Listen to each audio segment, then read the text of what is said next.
ରୋଗ ଫୋକ ଲାଗୁଛି, ଝାଉଁଳା ରୋଗ ଲାଗିଯାଉଛି, ଟିକେ ଅଭାବ ହେଲେ ଆଟେନସନ୍ ନଦେଲେ ଲାଗିଯିବ।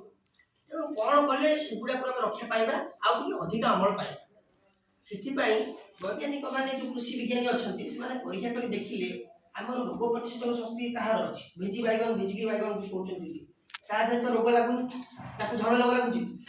ରାସ୍ତା କଡ଼ରେ ଜଙ୍ଗଲ ଭିତରେ ଯୋଉଠି ଦେଖିବ ଭେଜି ବାଇଗଣ ଅଛି, ସିଏ ତ ମରୁନି। କିନ୍ତୁ ଆମର ଭଲ ବାଇଗଣ ଗଛ ଯେଉଁଟା ବିକିକି 2 ପଇସା ପାଇବୁ ସିଏ ମରିଯାଉଛି। ତେଣୁ ତା ଦେହରେ ରୋଗ ପ୍ରତିରୋଧକ ଶକ୍ତି ଅଛି। ତାର ଗଛର ରୋଗ ପ୍ରତିରୋଧକ ଶକ୍ତିକୁ ବ୍ୟବହାର କରିବା ପାଇଁ ଭେଜି ବାଇଗଣ ଗଛକୁ କାଣ୍ଡରୁ କାଟିଦେବେ।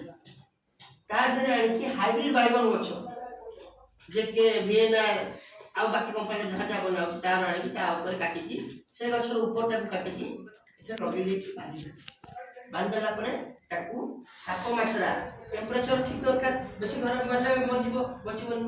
ଗଛକୁ ଷ୍ଟ୍ରେସ୍ ହେଉଛି ନା, କଷ୍ଟ ହେଉଛି, କଟା ହେଇଛି।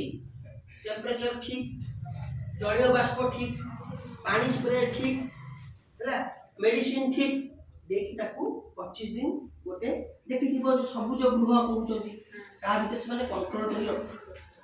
25 ଦିନ ଆସ 25 ଦିନ ସେଗୁଡ଼ାକ ରହିଗଲା ପରେ ସେଇଟା ଯୋଉ କଟା ହେଇଛି ଯୋଉ ତାକୁ ଧରି ଦିଏ।